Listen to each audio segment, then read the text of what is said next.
Ya, genial chicos. Empezamos. Como les iba diciendo, el tema de hoy es introductorio, chicos, porque debemos entender nosotros lo que es la historia clínica perinatal. ¿Para qué? Para hacer el examen físico, para hacer la atención inmediata del recién nacido, RCP en neonatal avanzada, primaria, todo eso. Vamos a ver lo después, ¿no? En los posteriores temas. Pero principalmente el día de hoy vamos a abordar el tema de historia clínica perinatal, ¿sí? Antes de eso vamos a abordar un poco de la historia antigua, antiquísima de lo que sucedió en el Perú, ¿no? La historia, cómo afrontaba la mujer un embarazo no deseado.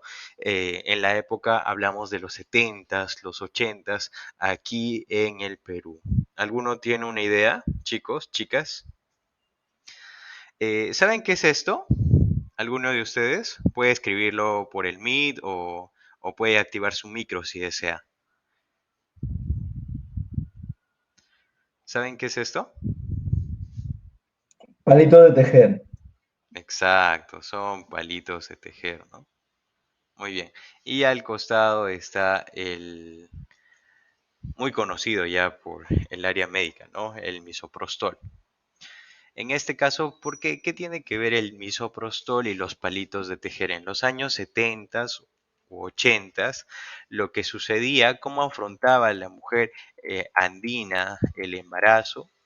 Ella tenía en parte vergüenza de que haya sido vulnerada y entonces, ¿qué es lo que hacía? Utilizaba en su ignorancia, ¿no? En su ignorancia utilizaba estos palillos de tejer para introducirse, exacto, exacto, Manuel, para introducirse por la cavidad vaginal hasta el cuello uterino y lesionarse, ¿no? Y esta lesión ocasionaba, en un 20% de los casos, ocasionaba abortos, ¿no? En el 80% de los casos, ¿qué puede ocasionar? Esta es una superficie no estéril, puede ocasionar infecciones, esto puede ocasionar una infección generalizada, un shock séptico, y el shock séptico puede llevar o conllevar a la muerte, ¿no? Entonces estas pacientes en la época de los 70s, 80s, aquí en el Perú morían, ¿no? Y los médicos se preguntaban, ¿pero qué ocasionó el shock séptico en estas pacientes gestantes? Y pues era el hecho de que ellas se habían introducido estos palillos para tejer por su cavidad vaginal y tenían vergüenza de admitirlo o no admitirlo. Es una cruda realidad que sucedió en el Perú en la época de los 70s, 80s, por desconocimiento de las mujeres y todo ello, ¿no? Y en contraparte tenemos el uso de misoprostol, también una que tiene el concepto de abortivo, ¿no? Que utiliza el incremento de la contracción uterina para que el feto salga, ¿no? Tenemos que conocer la historia del Perú, un poco desgarradora, pero también es parte de la historia, ¿no? Y ya entramos en detallar qué es la historia clínica perinatal, chicos. Mi nombre es Pierre Villalaurente, pierrevilla@ulog para los que me quieran contactar. Esta clase está organizada y auspiciada por Mapimedic también. Y vamos a dejar nuestras redes al final. De frente, iniciamos. ¿Qué es una historia clínica? ¿Qué partes tiene una historia clínica ideal? Recordemos que el concepto de historia clínica ideal es un documento médico, legal, que nos sirve para muchas cosas, ¿no? Para reconocer al paciente. Si tenemos un problema legal, ahí está nuestra historia clínica. Entonces, tiene que tener cuatro partes la historia clínica ideal. Es un instrumento de uso sencillo, el llenado debe ser fácil para cualquier profesional, es rentable de bajo costo y tiene que tener los datos obstétricos y neonatales importantes. ¿Cuál es la finalidad? Detectar el grado de riesgo obstétrico y neonatal, conocer las características sociales y demográficas de la gestante, reunir en una sola hoja la información mínima indispensable para un adecuado control neonatal y un seguimiento neonatal también, chicos. ¿Sí? Importancia. Todo radica en mejorar la salud perinatal. ¿Cómo podemos mejorar la salud perinatal? Es una base para planificar la atención de la madre y de su hijo, identifica la población de gestantes atendidas también, evaluar la atención otorgada, categorizar los problemas a investigar y crear banco de datos y comparar resultados. los componentes de una historia clínica igual a una historia clínica normal, ¿no? Tenemos datos de filiación o de identificación, los antecedentes que son de suma importancia, los obstétricos, prenatales y neonatales con este mnemotecnia, el POM. ¿Sí? Luego tenemos la evolución del embarazo, la atención del parto y la atención del recién nacido. El llenado de la historia clínica, recordemos, identificación del recién nacido, fecha de ingreso, por decirlo, ¿no? El 18 de febrero del 2023. Hora de ingreso, recordemos que la hora de ingreso debe estar dado a las 24 horas. No podemos poner 6:17 p.m., ¿no? ¿Por qué? Porque a veces los médicos están tan atareados que se olvidan de poner PM, posterior al meridiano, eh, y esto confunde, ¿no? Crea confusión. Entonces, siempre se debe poner la hora de ingreso en base a las 24 horas, 18 con 16, 22 y 22. Apellidos del recién nacido, según las legislaciones, según las normativas, tiene que ir, por lo menos en Perú, primero el apellido paterno, luego el materno y luego los nombres o el nombre que tiene el recién nacido. Y también mencionar el número de historia clínica. Recordemos que este tipo de historia clínica, estos elementos, va a variar un poco en cuanto al establecimiento que estemos, donde estemos brindando el servicio de salud, ¿no? Por ejemplo, una historia clínica del MINSA es diferente, no tan diferente, pero sí tiene otras cosas que puede o no tener la historia del salud. Datos de nacimiento también son importantes. Fecha de nacimiento, hora de nacimiento, peso y talla, perímetro cefálico, respiración, sexo, aspiraciones de secreciones, RCP, vitamina K también, y si está dentro del programa CRET. Y luego, ya nosotros adentrándonos, ahondando más en el tema, vamos a recordar lo que es el test de Apgar. ¿Se recuerdan? ¿Algunos se recuerda qué es el test de Apgar, chicos? ¿Qué evalúa? ¿Se acuerdan qué evalúa el test de Apgar? ¿Alguno de ustedes se recuerda? Recordemos que no es de manera pronóstica, ¿no? Eso no evalúa un pronóstico, porque, exacto, Manuel, evalúa la adaptación cardiorrespiratoria de la vida extrauterina en el minuto 1 y el minuto 5 de la vida, ¿no? Extrauterina. Recordemos que en el primer minuto no esperemos un Apgar de 10. Recordemos, ¿no? El Apgar de 0 puntos a 10 puntos. ¿Cuáles son los parámetros? El acrónimo A de apariencia, P de pulso, G de gestos, A de actividad y R de respiración. Esto no es reflejo, ¿sí? Es respiración. Algunas mnemotecnias, en algunos flashcards, a- a- algunas instituciones confunden, ¿no? R de reflejos, ¿no? Esto es de respiración. Y vamos por cada uno. Apariencia del 0 al 2. 0, una cianosis generalizada. Una cianosis distal o también llamada acrocianosis. Y 2, un bebé rosadito. Pulso, 0, tiene menos de 100 pulsaciones, un punto.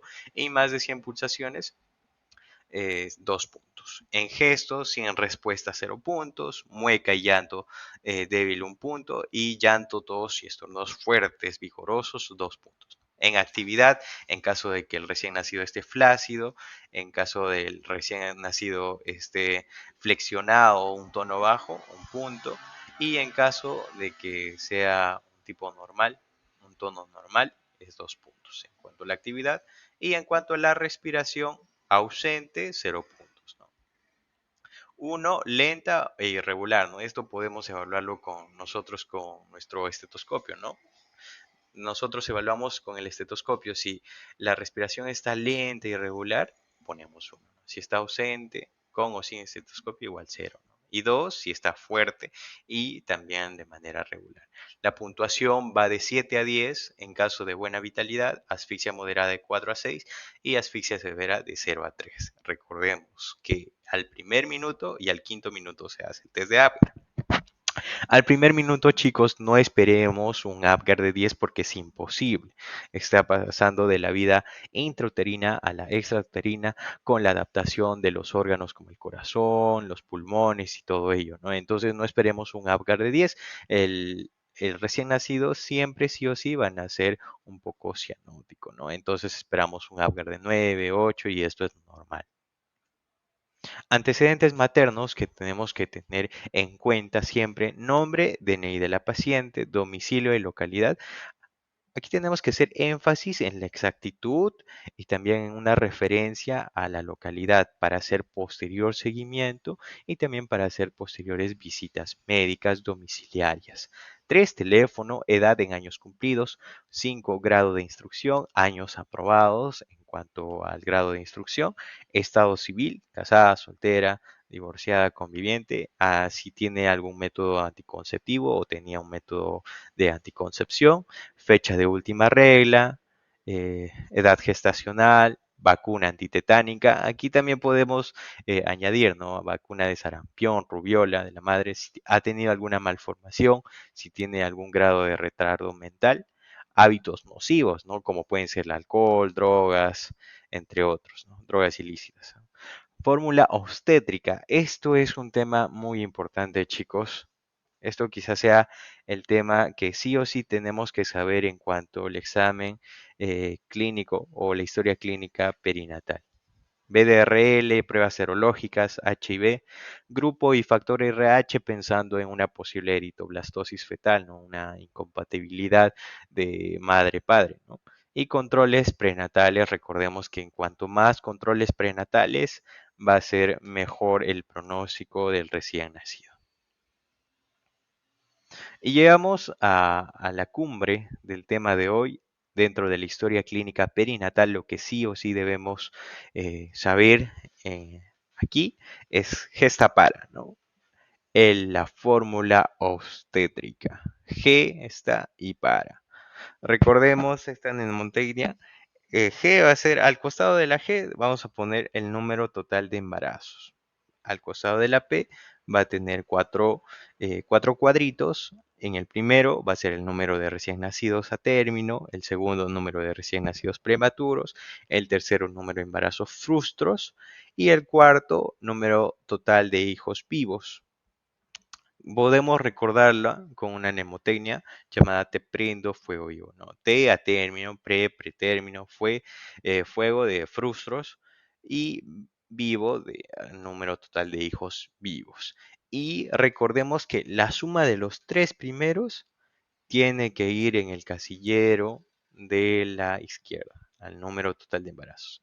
El número de el color naranja más el color verde más el color celeste va a ir en el color rojo. Entonces recordemos eso. La fórmula obstétrica gesta para, muy importante en el tema de historia clínica perinatal, chicos. No entendí, entonces tenemos aquí un ejercicio para hacerlo más didáctico y más concretizado. A ver, ¿alguien me puede ayudar a leer? ¿Alguien tiene audio, chicos? Carmen o Manuel o Piero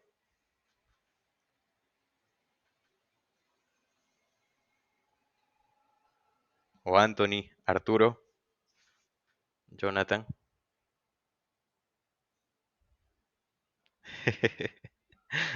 Ya, vamos a leerlo juntos, chicos, no se preocupen. Mujer acude a consulta por metrorragia. Ojo, metrorragia. Fecha de última regla, 29 de noviembre del año 2022. En la ecografía transvaginal se encuentran restos uterinos y edema de pared. Ya, aquí vamos sospechando de algo, ¿sí? Eh, en la ecografía transvaginal se encuentran restos uterinos y edema de pared. Eso nos habla de un posible aborto, ¿no? Tal vez un aborto clandestino. Al consultar antecedentes, tenemos que tener ahí, hay un punto. Al consultar antecedentes, refiere a haber tenido 2 abortos y un embarazo ectópico.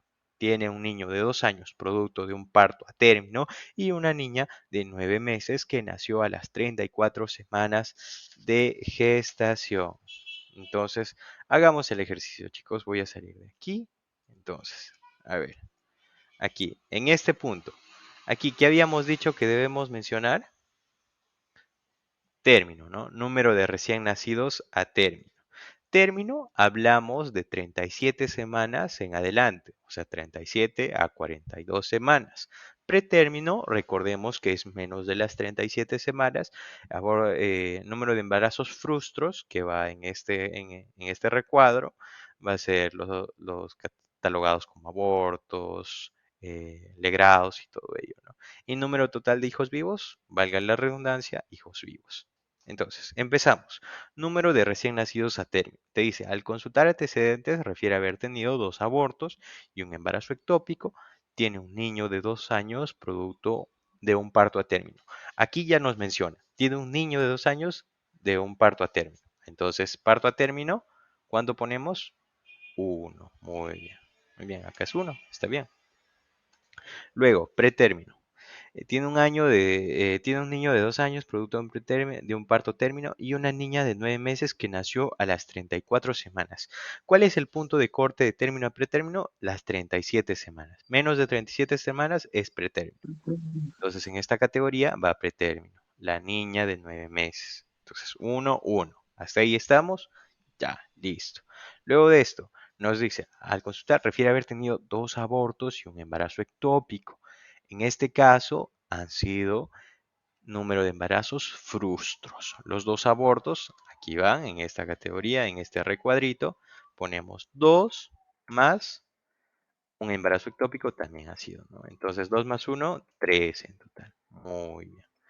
Después, aquí, número total de hijos vivos, nos habla del niño de 2 años y de la niña de 9 meses. 9. Entonces, 2 hijos, el niñito y la niñita. Uno más uno, 2. Entonces, en la categoría de P, vamos a tener en el primer recuadro, uno, que es nacido a término, un nacido a pretérmino, 3 embarazos frustros y 2 recién nacidos vivos. ¿Y qué dijimos? Barajé esta para, ¿no? En el recuadro que está a la izquierda, al costado de la G, vamos a sumar lo que es esto, los 3 primeros recuadros. El término, pretérmino y los números de embarazos frustros. 3 más uno más uno. Acá vamos a ponerlo. ¿Cuánto sería, chicos? 3 más uno más uno. ¿Cuánto? 5, ¿verdad? Entonces aquí ponemos 5. Pero ojo, ojo, aquí dice, mujer acude a consulta por metrorragia, ya tiene un sangrado, ¿no? Una metrorragia. Fecha de última regla, el 29 de noviembre. En la ecografía transvaginal se encuentran restos uterinos y edema de pared. Entonces, aquí ya vemos que ha habido, si nosotros hacemos una prueba de embarazo de la gonadotrofina coriónica humana, va a salir positivo, porque esto de que se encuentren restos uterinos sería catalogado como un embarazo, ¿no? Entonces, ¿qué hacemos? Aumentamos 1. 5 más 1. Entonces, en total, cualquier obstetra, cualquier profesional de la salud que vea esto, observe, va a ver acá, ¿no? 6, entonces, 6. Pero acá es 3 más uno más uno, 5. Ah, ya, entonces ha estado en proceso de embarazo o está gestando la paciente, ¿no? Entonces, así se van a entender. Ese es el lenguaje de la fórmula obstétrica. ¿Sí, chicos? Aquí tenemos un ejercicio. Vamos a borrar esto.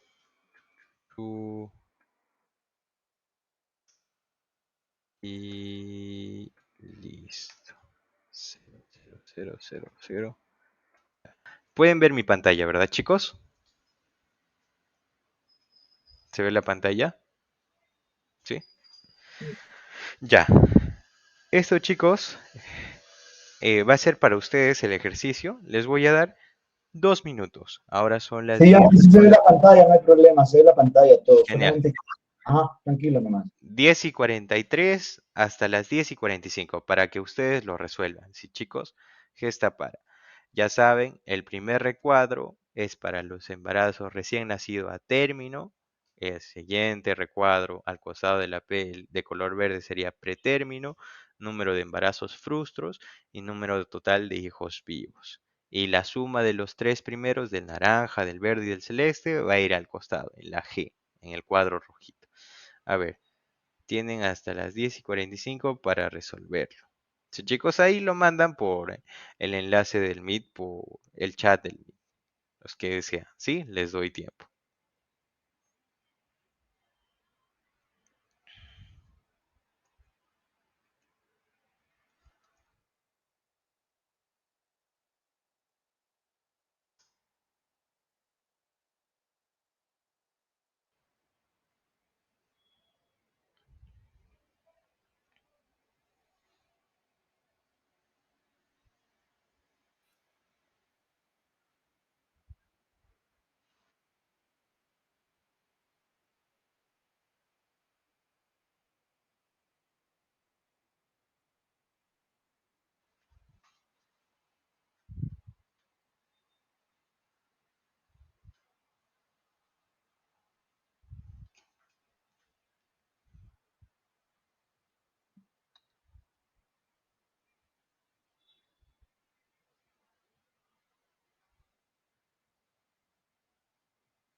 Muy bien, chicos, vamos a resolverlo juntos, ¿sí? Hay una respuesta G9P6036.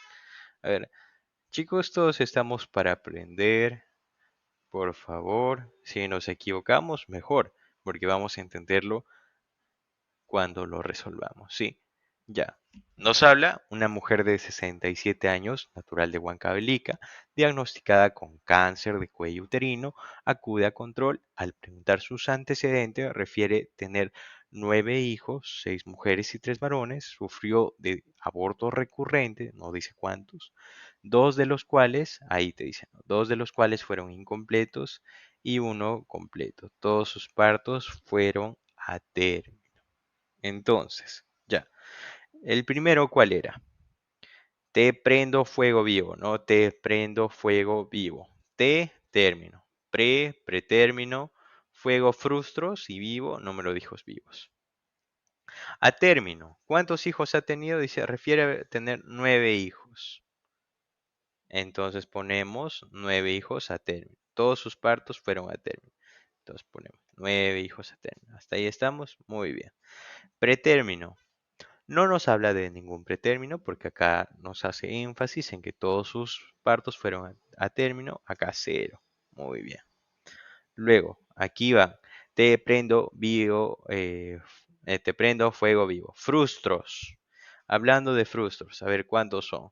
Te dice, sufrió de aborto recurrente. Dos de los cuales fueron incompletos y uno completo. Entonces nos habla de abortos recurrentes. ¿Cuántos abortos tiene? Dos más Tres, uno. tres. Entonces tiene 3 abortos. Acá ponemos 3 y el número de hijos refiere tener 9 hijos. Igual ponemos aquí número de hijos vivos, 9. ¿Y qué dijimos en gesta? Vamos a sumar 9 más 0 más 3. 9 más 0 más 3, aquí 12. Genial. 129039. ¿Creen que la persona, esta mujer de 67 años, esté gestando? No, entonces no agregamos ningún número. Entonces quedaría G12P9039. Muy bien, chicos. Sí, G9P6. Sí, al principio al principio es un poco confuso, ¿sí, chicos? Así que vamos a seguir intentándolo. Y un ejercicio más ya para todos. Esto vamos a resolverlo juntos, ¿sí, chicos? En este caso está bien bonito. Mujer de 41 años con 28 semanas de gestación acude a su tercer control perinatal, tiene gemelas de 3 años de edad nacidas a los 39 semanas, productos de una FIV, había intentado embarazarse en múltiples ocasiones, pero al haber tenido cuadros repetidos de enfermedad pélvica, dos concepciones terminaron en aborto y dos se concretaron fuera de la matriz. Ya, vamos por partes. Igual, nuestra mnemotecnia. ¿Cuál es la mnemotecnia? Te prendo, fuego vivo. A término, pretérmino, frustros y vivos.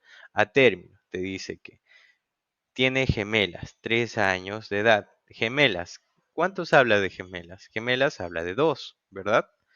Es uno, una gemela, gemela uno y gemela 2 de 3 años de edad. Vamos a poner acá puntero láser, listo. Ya, entonces tiene gemelas, hablamos de dos, de 3 años de edad, nacidas a las 39 semanas. Entonces, ¿cuál es el punto de corte? 37 semanas, ¿no? Primero, recién nacidos a término, ponemos 2.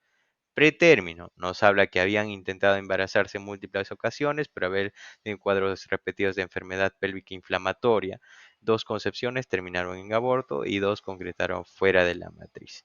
Entonces, pretérmino no nos habla en ningún momento, entonces cero ponemos. Término, pretérmino, ¿qué nos falta? Los frustros. Los frustros, acá está, dos concepciones terminaron en aborto y dos concretaron fuera de la matriz. Entonces, dos embarazos frustros, tenemos cuatro. Y aquí los números de hijos vivos, ¿no? ¿Cuáles son? Las gemelitas, pues, de 3 años. Uno más uno, dos. Entonces, 4 más cero más 2. ¿Cuánto es 4 más cero más 2? Va a ser la suma 6, ¿sí o no? Pero ¿por qué estamos agregando aquí uno? Porque no recordemos que dice mujer de 41 años con 28 semanas de gestación. Entonces está gestando. ¿Dónde ponemos este bebé? ¿A término, pretérmino, frustro? No, ponemos en gesta para. Gesta 6 más uno. Entonces quedaría 7, 2, 0, 4, 2. Muy bien. Aquí, chicos, vamos a dejarles las diapositivas al final. Tenemos más ejercicios para que ustedes se diviertan. No se preocupen. Están bien chéveres. Sí. Ahora, ya estamos casi en la parte final, chicos, así que no se preocupen. Máximo duraremos unos 7, 8 minutos más, chicos, así que tranquilos. Algo importante que debemos recordar también, chicos, es estos antecedentes maternos que puede tener. Tamaño fetal, periodo de dilatación, periodo expulsivo, estado de membranas, estado fetal, medicación del parto y el tipo de placenta. En el tipo de placenta hablamos en referencia al alumbramiento. Tenemos dos mecanismos, es el de Schultz y el mecanismo de Duncan. El Schultz va a ser el más frecuente, ya en el 80% de casos va a ser una placenta fúndica y lo que sí o sí tenemos que recordar es que va a aparecer primero, lo que va a aparecer, lo que va a salir primero va a ser la cara fetal. Mientras que en el mecanismo de Duncan, estos, estos este tipo de alumbramiento va a ocurrir en el 20% de los casos en comparación del Schultz, ¿no? ¿Y qué va a ocurrir? Va a ser una placenta insertada en las paredes uterinas, va a empezar a despegarse por una zona periférica y casi siempre inferior. Y lo que sí o sí no te debes olvidar es que va a aparecer primero la cara materna. Entonces, en el Duncan tenemos que primero aparece la cara materna y en el Schulze, recuérdense, Schulze termina en E, la cara fetal. Schulze, cara fetal, Duncan, cara materna. No entiendo muy bien. Entonces vamos a ser más directos en cuanto al alumbramiento. Vamos a ahondar un poco en el tema del alumbramiento y con esto terminamos. El alumbramiento. Recordemos que los periodos del trabajo de parto tiene tres periodos, ¿no? El de dilatación, como pueden observar, el de expulsión del recién nacido y el alumbramiento, ¿no? Donde la placenta se separa de su inserción y se expulsa junto con sus membranas ovulares. Ahora, el alumbramiento tiene cuatro fases, ¿no? El desprendimiento de las membranas, el descenso de la placenta y la expulsión de la placenta. En el desprendimiento de la placenta tenemos esto, ¿no? Va a haber una actividad contráctil, va a haber un hematoma intraútero placentario y también va a haber un proceso necrobiótico, ¿no? Que va a estar dado por la necrosis de coagulación, degeneración hialina y adiposa y calcificación y otras cosas. Todo esto nos va a llevar a un desprendimiento de la placenta, de los cuales el mecanismo en el 80% de los casos va a ser por el mecanismo de Schultz, que va a ser por la cara fetal, va a iniciar, y el mecanismo de Duncan, que va a iniciar por la cara materna. Esto igual nos habla de desprendimiento de las membranas, igual que el anterior. El descenso de la placenta, vamos a tener la cara fetal en qué? Schulze, ¿no? Y la cara materna en Duncan. Luego se va a dar la expulsión, que puede ser por un alumbramiento espontáneo o un alumbramiento natural. Ahora, en cuanto al manejo del alumbramiento, según las guías, lo que se recomienda es el manejo activo, donde, ¿qué sucede en el manejo activo del alumbramiento? El médico va a facilitar el desprendimiento y expulsión de la placenta, va a estimular a las contracciones uterinas y por ende tenemos que dar una administración profiláctica de oxitocina luego de la salida del feto, ¿no? Se debe dar una vigilancia de los signos de desprendimiento placentario, contracción suprapúbica y también se debe dar una tracción suave del cordón umbilical una vez que la placenta se ha desprendido. El manejo expectante también es otro tipo de manejo donde solo literalmente nosotros estamos expectantes.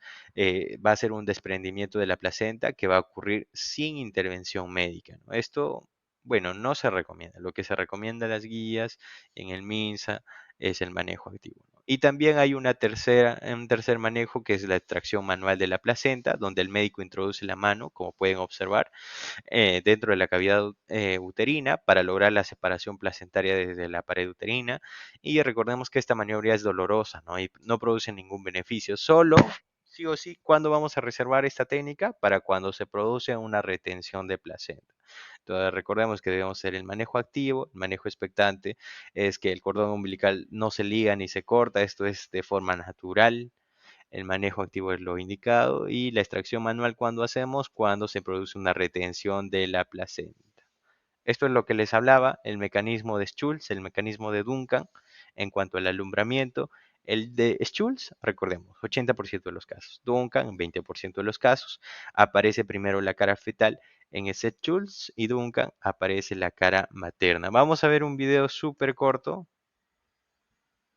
Compartir esta pestaña. Vamos a activar los subtítulos, no se preocupen. Traducir. Acá te habla de un mecanismo tipo Duncan, ¿sí? Acá podemos ver.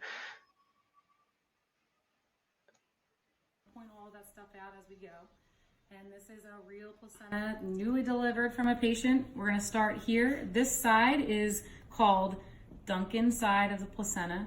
I remember it by saying dirty Duncan because it kind of looks a little dirty. Rugated, you can see how the tissue kind of meets each other like puzzle pieces. And this is the side that actually adheres to the uterine wall. Se adhiere a la pared uterina, ¿no? Flip it over.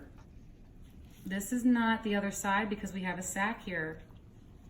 In utero, you're going to see that this sac, look, directly attaches Entonces se to adhiere the directamente a la placenta. And this sac is full Y of el saco amniotic está fluid lleno de líquido with an amniótico. umbilical cord and the baby. And you see my fingers in here? That's the baby. Hi, everybody. Right in there. Okay. When they break the sac, amniotomy, where they take the shepherd's hook looking device and they put it up and they break this sac. They're going to find the sac and actually pop it. It's going to open up. All the amniotic fluid comes out, okay? And you got the baby that comes out and you got the cord. This cord was already cut for a delivery. Ahí vemos el cordón umbilical, la gelatina de Wharton, ¿no? Dos arterias y una vena, There ¿no? are 3 vessels in Tres every umbilical vasos. cord. There should be. Sometimes there's 2. But for every umbilical cord, there should be 3 vessels, and it should be, Tres I vasos. remember it by Ava. This is a good one. Arteria, actually. vena, I don't know arteria, if you ¿no? guys can zoom in or look at it. There's 3 vessels. It almost looks like 3 little fingers popping out. It's 2 arteries and 1 vein. Dos arterias Okay. y una vena. So you got the cord here, and this purple stuff here is already coagulated blood flow, but you would normally see the vessels that are colored inside of the Wharton's jelly. Gelatina Wharton's de jelly is Wharton. what encapsulates the vessels. Because if the vessels were just hanging out free, the kids roaming around in there, those vessels could be broken. So this Wharton's jelly actually prevents damage, and it's soft. So when the baby's bumping up against it, it's not going to do any damage there, okay? All right. So as they deliver the placenta, the Cuando sac se actually expulsa inverts la itself. placenta, ¿no? Crazy. Se And invierte. we have now Y ahora Shiny Schultz. tenemos This Schultz. is Schultz side. I call it La Shiny cara Schultz or fetal. Duncan just to keep the mnemonic in play. Take a look here now. So you have the sac. Now it's inverted. But now we have the umbilical cord almost towards the center of the placenta. That's a good anchoring. Sometimes you have the anchoring over here. The more center, the better, because the more blood flow is able to be reached. Can you see all the vessels? All these vessels reach the cord, and all of the perfusion that's needed to go to the baby are going through these vessels up through the umbilical cord into the baby. Okay. Some other things to just point out too. This one's slightly discolored. It's not typically the normal coloring for a placenta because there was meconium at this delivery, and you can actually see some of the meconium here on the chuck. Baby did defecate inside of the sac, and that's why we're seeing this discoloration to it. But this is the typical look of a placenta with the sac, and this part typically is filled with fluid. Okay. Está líquido, ¿no? Líquido amniótico. Y eso es todo. Y ahora, muy bien, seguimos con la presentación. Compartir esta pestaña. Los factores de riesgo para recordar. Hay patologías maternas, obstétricas, factores relacionados al parto, factores asociados al puerperio y al periodo neonatal, ¿no? Recordemos que va a haber peligro o factores de riesgo cuando la madre es muy añosa, mayor a 35, o muy joven, menos de 15 años. Como ya les hablaba, les había mencionado, esta es la historia clínica del MINSA, ¿no? Del Ministerio de Salud. Nosotros que vamos a ir tal vez al servicio rural, vamos a estar al día con el Ministerio de Salud o en caso del MINSA, ¿no? O de salud. Este es del MINSA.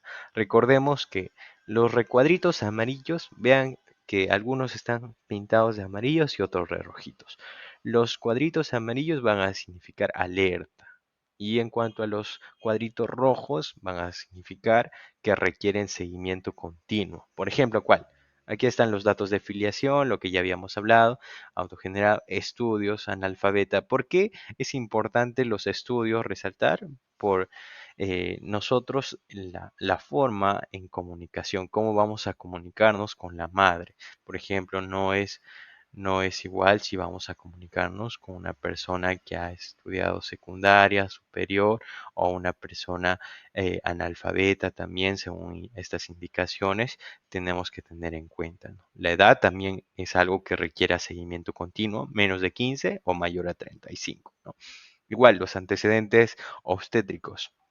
Como podemos ver, ¿no? Gestas, abortos, si han sido los partos vaginales o cesáreas, dentro de estos los nacidos vivos, si han viven, muerto la primera semana, después de primera semana, fin de gestación anterior, también terminación, si fue aborto, el tipo de aborto, recién nacido de mayor peso, antecedentes familiares, alergias, anomalías congénitas, gemelares, TBC pulmonar, antecedentes personales, abortos recurrentes es algo que requiere seguimiento continuo, al igual que cardiopatía, hemorragia posparto, preeclampsia, entre otros. Aquí tenemos el examen físico, el peso, talla, el tipo de sangre, también tenemos que tener en cuenta, la fecha de última regla, si ha sido hospitalizada, serología, hemoglobina también, exámenes clínicos, odontológicos, cervix, torch. En el estado, también si es hijo único, presentación, tamaño fetal acorde, al ingreso, el líquido amniótico, si es verde claro o verde oscuro, tenemos que dar seguimiento o tener importancia. ¿Dónde ha sido el nivel de atención? La duración, muerte intrauterina si hubo desgarros, tipo de desgarros. Aquí está el sexo del recién nacido. Esto es todo del recién nacido, ¿no? Todo lo anterior hemos visto es de la madre y del recién nacido. Tipo de sangre, exámenes HIV, examen físico. Aquí está el test de Apgar, aquí se pone el test de Apgar. Y recordemos vitamina K y profilaxis ocular. Recordemos que vitamina K vamos a darla de manera profiláctica a todos los bebés para evitar lo que es una complicación frecuente en los bebés. ¿Qué se evita dando la vitamina K? Se evita la enfermedad hemolítica del recién nacido. Y en cuanto a la profilaxis ocular, lo que nosotros estamos evitando es la enfermedad oftálmica gonocócica neonatal, ¿no? En cuanto a la vitamina K, se va a administrar, recordemos, por vía intramuscular y esto va a depender de las semanas que tiene el recién nacido. Si es mayor a 32 semanas, si pesa más de 1000 gramos, o sea, más de 1 kilo, la dosis va a ser 1 miligramo, por ejemplo. Pero si es menor a 32 semanas, si pesa más de 1 kilo, es 0,5. Si es menor a 32 semanas, pero si pesa menos de 1 kilo, es 0,3 miligramos por vía intramuscular. Otro que tenemos que tener en consideración en cuanto a la profilaxis ocular. En caso de la profilaxis ocular va a ser una gotita en cada ojo. Podemos dar eritromicina al 0,5% o en caso de estar en establecimientos de primer nivel de atención, tienen su pomadita de tetraciclina, ¿no? Ya esto va a ser para evitar la enfermedad gonocócica neonatal. Vimos datos de filiación, ya hablamos, datos de egreso del recién nacido, egreso materno, reingreso si hubiese, ¿no? O reingreso materno o del recién nacido. Y eso sería todo, chicos. Gracias por su tiempo. Y todos estamos para aprender, chicos. Más bien, gracias a todos por la atención y por la consideración, ¿no? Si desean aportar, si desean preguntar, aquí estamos abiertos a los comentarios, aportes y todo ello.